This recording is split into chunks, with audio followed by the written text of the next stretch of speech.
કહેવાય છે ને કે કુદરતના કહેરના આગળ તો કોઈ પણ માણસનું નથી ચાલતું. અને એવું જ કંઈક નવસારીના ચીખલી તાલુકામાં પણ થયું છે. નમસ્કાર, તમે જોઈ રહ્યા છો ચક્રવાત ન્યૂઝ. ત્યારે મહત્વપૂર્ણ સમાચારો સાથે હું શ્નિકિતા. આખું શરીર મને બધાને વાગ્યું છે. આ તો ગાય પોવેલી એક ગાય વેચી તો મેં આ ઈટને ઉલાવીને કાચા કોલનું બનાવ્યું આટલું. ગઈકાલે નવસારીના ચીખલી તાલુકામાં આવેલા મિની વાવાઝોડાએ ઘણા લોકોને ઘર વિહોણા બનાવી દીધા. ચીખલી તાલુકામાં મિની વાવાઝોડાને કારણે 20 થી વધુ ગામોને પ્રભાવિત કર્યા છે આ વાવાઝોડાએ, જેમાં સૌથી વધુ અસર તલાવચોરા ગામમાં આવેલા શામળ ફળિયામાં થઈ છે.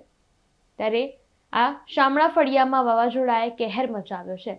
ચીખલી તાલુકામાં આવેલા મિની વાવાઝોડાએ તલાવચોરા ગામના શામળા ફળિયામાં ભારે તબાહી મચાવી. 15 થી વધુ ઘરોના તો પતરા પણ ઉડી ગયા, જેના કારણે અનેક પરિવારો ઘરવિહોણા પણ થયા. અને આ ઘટનાને 48 કલાકથી વધુનો સમય વીતી ગયો હોવા છતાં ગામમાં હજી પણ વીજ પુરવઠો શરૂ થઈ શક્યો નથી. ત્યારે કુદરત આફત આવે છે, જ્યારે કુદરતનું કહેર જ્યારે આવે છે, ત્યારે મનુષ્ય જાતનું એમાં કંઈ પણ ચાલતું નથી.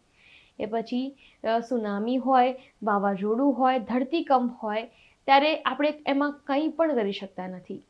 અને જ્યારે ચીખલી તાલુકામાં આ વાવાઝોડું આવ્યું અને તેમાં સૌથી વધુ અસરકાર જે વિસ્તાર રહ્યો તે હતું તલાવચોરા ગામ. અને આ તલાવચોરા ગામમાં આવેલું શામળા ફળિયા, જેમાં 15 થી વધુ ઘરોના તો પતરા પણ ઉડી ગયા અને લોકો આના કારણે ઘર વિહોણા બન્યા છે. તેમની વેદના, કેટલી વેદના હશે, કારણ કે માંડ એ લોકો રોજનું રોજ કમાઈને ખાવાવાળા લોકો હોય છે. એ મહેનતુ, એ ગરીબ માણસો કે એમને રોજનું રોજ કમાઈને ખાવાનું હોય છે. તેમના નાના બાળકોને પણ તેઓ રોજ કમાઈને ખાવાનું ખવડાવતા હોય છે. શાળાએ મોકલવાના એમના અલગ ફીઝના પૈસા ને બધું હોય છે, પરંતુ એ બધું જ બેલેન્સ કરીને કમાતા હોય છે. ને જ્યારે આ રીતની આફત આવે છે ત્યારે એમના ઉપરથી તો છત પણ ઉડી જતી હોય છે. તેમના પાસે તો ઘર પણ નથી હોતું રહેવાનું. ત્યારે જ્યારે પણ કુદરતી આફતમાં જ્યારે કહી શકાય કે સૌથી વધારે વરસાદ પડતો હોય છે અને કહી શકાય કે જ્યારે બહુ વરસાદ, એટલી બધી આફત આવી જાય છે કે પાણી ભરાઈ જતા હોય છે, ખેતરોમાં પાણી ઘૂસી જતા હોય છે, લોકોના જે પાકોને નુકસાન થતું હોય છે, તેમાં સૌથી વધુ કહી શકાય જ્યારે વેદના થાય છે ખેડૂતને થાય છે. અને આમાં પણ જે ઊભો પાક હતો ડાંગર અને ચીકુનો, એ ઊભો પાક તમામ રીતે નુકસાન પામ્યો છે. અને ખેડૂતોની પણ જે વેદના સામે આવી છે, તમે સાંભળશો તો તમને ખબર પડશે. આ ખેડૂતોને 3 થી 4 લાખ રૂપિયાનું નુકસાન થયું છે. ત્યારે ગામમાં દક્ષિણ ગુજરાત વીજ કંપની દ્વારા હાલ થાંભલા નાખવાની કામગીરી શરૂ કરવામાં આવી છે. અને આ ગામમાં 15 થી વધુ ઘરોના પતરા ઉડી જવાના કારણે લોકો ઘર વિહોણા થયા છે. હાલ વહીવટી તંત્ર દ્વારા તો અહીંયા તમામ મદદ પહોંચાડવાની શરૂઆત કરવામાં આવી છે. વહીવટી તંત્ર તો તેમની રીતે આ લોકો સુધી ખાવાની સામગ્રી પણ પહોંચાડી રહી છે, ખાવાનું પહોંચાડી રહી છે, મદદ પણ તેમની રીતે પહોંચાડી રહી છે. પરંતુ વચ્ચે તે અટકીને વરસાદ આવતો હતો, તેના કારણે હજુ પણ કામમાં કહી શકાય કે વિલંબ થતો જોવા મળી રહ્યો છે. અને અહીંયા વહીવટી તંત્ર દ્વારા તમામ મદદ પહોંચાડવાની શરૂઆત કરવામાં આવી દીધી છે. અને વરસાદ પણ અટકીને ધીમી ધારે વરસી રહ્યો છે, જેના કરીને લોકોને હાલ થોડી પરેશાનીમાં વધારો પણ જોવા મળી રહ્યો છે.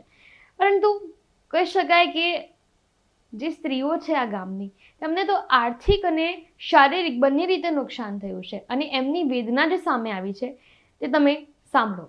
અમારે તો બધું નુકસાન જ થઈ ગયું, કઈ ઘરમાં કઈ રહ્યું જ નથી. અમારે બધું પતરાસી લઈને ઘરમાં દિવાલ બધું તૂટી જ ગયું, કઈ રહેવાની જગ્યા જ નહીં મળે. અમારે બધું એકદમ ચોપટ જ થઈ ગયું છે. વધારે શું નુકસાન થયું છે? બધું જ નુકસાન, બધું જ કઈ મળે નહીં, ખાવા પીવાનાથી લઈને બધું દબી ગયું. દિવાલ પડી ને એમાં બધું દબી ગયું, કઈ મળે જ નહીં. તમે ત્યારે ક્યાં હતા જ્યારે આ ઘટના બની? ત્યારે અહીંયા ઘરમાં જ હતા, પણ અમે બહાર નીકળવા જાય તો અમે બધા છોકરા હાથે અટવાઈ જાય, અમને બી ઉચકી લઈ જાય. આટલો બધો પવન આવ્યો ને તો અમને ભાન જ નહીં કે અમે કેવી રીતે હવે મરાય કે જીવાય. પણ અમે અહીંયા અંદર ને અંદર બેહી રહ્યા. પછી જરાક ધીમું પડ્યું, પછી અમે બહાર નીકળ્યા. કોણ કોણ રહે છે ઘરમાં? મારા 2 છોકરા ને મારા ધોણી, અમે 4 જ જણા છે. નાના છોકરા છે. શું માંગ છે, શું અપેક્ષા છે? અમારે રહેવાનું જરાક બનાય આપે તો સારું સાહેબ. અમારે કોઈ નહીં મળે, ખેતીવાડી નહોતી કે કોઈ આવક નહીં મળે. અમારે 150 રૂપિયામાં શું થાય આજે તમે વિચાર કરો. 150 રૂપિયામાં કઈ થાય? 150 રૂપિયામાં મેં માંડ છોકરાઓને હાંજે સડે લાવીને ખવડાવું. રોજ મજૂરી જામ ત્યારે લાવીને ખવડાવું. મેં કોઈ નહીં મળે મારા પાસે તો. ડોટાળામાં હા. શું પરિસ્થિતિ હતી, કેવી પરિસ્થિતિ હતી કાલે? બહુ ગંભીર પરિસ્થિતિ હતી. કોણ કોણ હતું ઘરમાં? અમે 3 જણ હતા. કઈ મને રીતના બચાવ કર્યો તમે? બસ આવે એટલે કઈ ખબર જ નથી પડી અમને કઈ રીતના આવ્યા. કોને કોને ક્યાં વાગ્યું? આખું શરીરમાં જ બધાને વાગ્યું છે. ઘરને નુકસાન નહીં થયું? બહુ નુકસાન થયું, બહુ જ એટલે બહુ જ. શું માંગ છે હવે? અમને સારી રીતના ઘેર બનાવી આપે તો સારું રહ્યા પોતું એટલું માંગ કરું છું. બીજું કઈ નહીં, વસ્તુ ગયું તો કઈ નહીં, બાકી ઘેર જોવે અમને સારું રહ્યા પોતું. ત્યારે મેં જે રીતે કીધું કે કુદરતી આફત આવે ત્યારે ખેડૂતોને, ગામ લોકો સૌને એક નુકસાની વેઠવાનો વારો આવતો હોય છે અને ત્યારે અત્યારે આ સૌ કોઈ હાલાકી ભોગવી રહ્યા છે અને વહીવટી તંત્ર એમનું કામ કરી જ રહ્યું છે. પરંતુ અત્યારે સૌ લોકો એક આશા રાખીને બેઠા છે કે વહીવટી તંત્ર વહેલા ધોરણે, વહેલી તકે ફટાફટ એ જે કહી શકાય કે રાહત કાર્ય પૂર્ણ કરે અને લોકો સુધી મદદ પહોંચાડે. અને જે લોકો ઘર વિહોણા બન્યા છે, જેમને આર્થિક રીતે નુકસાન થયું છે, તેઓ લોકો કહી રહ્યા છે કે અમને બીજું કાંઈ નથી જોઈતું, તેમને બસ ઘર રહેવા મળી જાય, એમની ઉપર એક છત એમને રહેવા મળી જાય કે જેથી કરીને તે તેમના બાળકોને સુરક્ષિત રીતે એક ઘરમાં રાખી શકે, આટલી એમની માંગ છે. ત્યારે આપણે સૌ આશા રાખીએ છીએ કે તેમની આ માંગ ખૂબ જ ઝડપી ધોરણે પૂરી થાય.